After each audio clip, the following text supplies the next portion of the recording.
आज मैं आपको एक महान योगी की कहानी बताऊंगी, जिन्होंने न केवल अपना जीवन बदला बल्कि पूरी दुनिया को शांति का मार्ग दिखाया।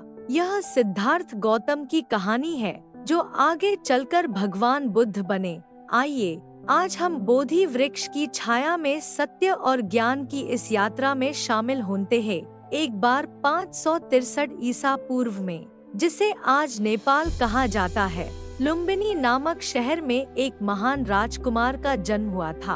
उनके पिता राजा शुद्धोधन एक समृद्ध राज्य के शासक थे। माता मायादेवी की कोमल गोद में जन्मे बालक का नाम सिद्धार्थ रखा गया। जन्म के समय एक सिद्ध पुरुष ने भविष्यवाणी की, यह बच्चा या तो एक महान राजा बनेगा या एक महान तपस्वी और संत बनने के लिए दुनिया छोड़ देगा। यह सुनकर राजा हैरान रह गए। वे चाहते थे कि उनका बेटा एक शक्तिशाली राजा बने, इसलिए उन्होंने सिद्धार्थ को एक भव्य महल में रखा, जहां कोई दुहक, दर्द या दर्द की छाया भी न दिखे। सिद्धार्थ का जीवन सुखी, गौरवशाली था। महलों में रजाई, नृत्य, संगीत, वैभव और आराम, कभी कष्ट, रोग या मृत्यु नहीं देखी। अलग अलग महलों में अलग अलग मौसम के लिए व्यवस्था होती थी। 16 साल की उम्र में यशोधरा के साथ शादी हो गई और उनका एक बेटा राहुल हुआ। शायद राजकुमार हमेशा के लिए खुशी से रह सकता था, लेकिन नियति में तो कुछ और ही लिखा था। हमारा बचपन कितना सरल और खुशहाल है ना? लेकिन क्या यही जीवन है? राजकुमार के दिल में वो सवाल उठने लगे। एक दिन 29 वर्षीय सिद्धार्थ ने महल से बाहर जाने की इच्छा व्यक्त की। राजा सहमत हो गए, लेकिन राजा ने शहर में ऐसी व्यवस्था की कि कोई दुखदायक घटना न देखने को मिले। लेकिन किस्मत की अपनी चाल थी। एक बूढ़ा आदमी लाठी थामे धीरे धीरे चल रहा था। सिद्धार्थ ने पूछा, ऐसा क्यों? सेवक ने कहा, महाराज, हर इंसान एक दिन बूढ़ा हो जाता है। एक मरीज बिस्तर पर व्याकुल होकर लेटा हुआ था। सिद्धार्थ ने पूछा, यह आदमी उदास क्यों है? सेवक ने कहा, महाराज, बीमारी किसी को भी हो सकती है। एक शव, परिजन रो रहे थे। सिद्धार्थ ने पूछा, यह क्या है? सेवक ने कहा, मौत, हर किसी को एक दिन मरना होगा। एक शांत साधु ध्यान मग्न थे। सिद्धार्थ ने पूछा, यह आदमी खुश क्यों है? सेवक ने कहा, महाराज, यह मुक्ति के मार्ग पर है। इन 4 दृश्यों ने सिद्धार्थ को झंझोड़ दिया। क्या जीवन बस दयनीय है? क्या हम इस दुख से मुक्त नहीं होंगे? उस रात राजकुमार को नींद नहीं आई और उस रात उसने एक बड़ा फैसला ले लिया। जब पूरा राजमहल सो रहा था, उनकी पत्नी यशोधरा और बेटा राहुल सो रहे थे। सिद्धार्थ अपने कमरे के बाहर खड़े थे। क्या करें? क्या मैं एक पिता और पति के रूप में अप्रत्याशित हूँ, या मुझे सत्य की खोज में जाना चाहिए? अंततः उसने एक महान निर्णय लिया। शाम के बादलों के बीच राजकुमार अपने घोड़े कंटका पर सवार हुआ और महल से निकल गया। साथ में एक ही नौकर चन्ना था। बड़ा फाटक पार करके एक अंधेरे जंगल में प्रवेश किया। वह रात महान त्याग की रात बन गई और अब एक नई यात्रा शुरू होती है। एक खतरनाक, तपस्वी और अनोखी यात्रा। सिद्धार्थ एक जंगल से दूसरे जंगल, एक गुरु से दूसरे गुरु के पास एक ही आशा के साथ घूम रहे थे। सच्चाई कहाँ है? यह संसार क्यों चलता रहता है? उन्होंने कई महान गुरुओं से सीखने की कोशिश की।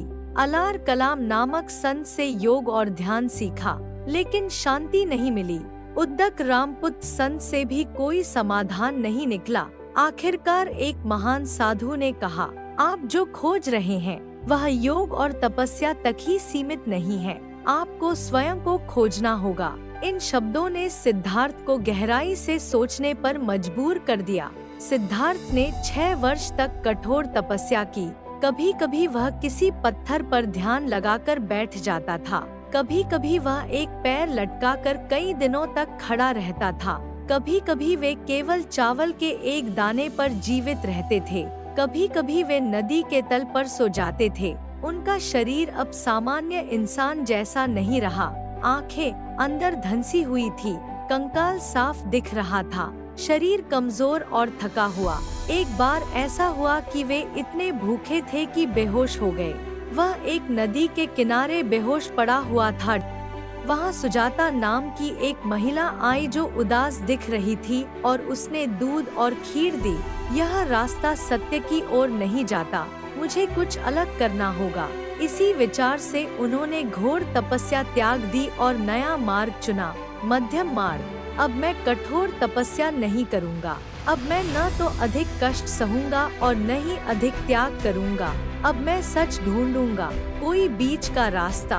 वह एक विशाल वृक्ष के नीचे एक चट्टान पर बैठ गए और ध्यान करने लगे। मैं दोबारा नहीं उठूंगा जब तक आत्मज्ञान प्राप्त नहीं हो जाता। 49 दिनों तक न तो उसने कुछ खाया और न ही उठा। उन्होंने केवल एक ही चीज पर ध्यान केंद्रित किया, सत्य। और एक रात उन्हें परम ज्ञान प्राप्त हुआ। वह बुद्ध अर्थात जागृत हो गया। उन्हें 3 प्रहर में सच्चाई का पता चला। प्रथम प्रहर में उनके अनेक जन्मों का दर्शन देखा।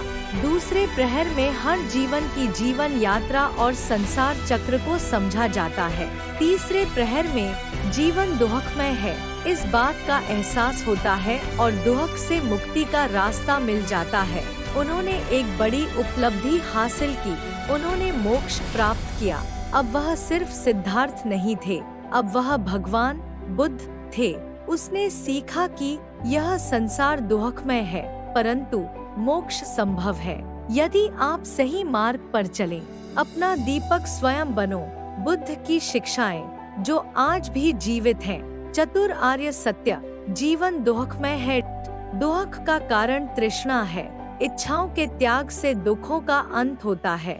अष्टांग मार्ग के माध्यम से मुक्ति प्राप्त की जा सकती है। अष्टांग पथ का अर्थ है सम्यक दृष्टि, शुद्ध दृष्टि, सम्यक संकल्प, शुद्ध विचार, सम्यक वाणी, सत्य बोलना, सम्यक कर्म, धार्मिक कर्म, सम्यक आमविका, सच्ची दैनिक रोटी, सम्यक स्यारह, अच्छे के लिए प्रयास करना, सम्यक स्मृति, आत्मजागरूकता, सम्यक समाधि, ध्यान और मोक्ष। भगवान बुद्ध ने 45 वर्षों तक पूरे विश्व में शांति का संदेश फैलाया। सभी ने सिखाया, किसी को नुकसान मत पहुंचाओ, परोपकारी बनो और बीच का रास्ता अपनाओ। और 80 साल की उम्र में कुशीनगर में उन्होंने शांति पूर्वक अपना नश्वर शरीर त्याग दिया, परिनिर्वाण प्राप्त कर लिया। लेकिन क्या भगवान बुद्ध आज भी जीवित नहीं है? उसके विचारों में, अपने उपदेशों में, उसकी सोच में और हर इंसान के दिल में भगवान बुद्ध की शिक्षाएं अपना दीपक स्वयं बने। सत्य और ज्ञान का प्रकाश ही आपका सच्चा मार्गदर्शक होगा।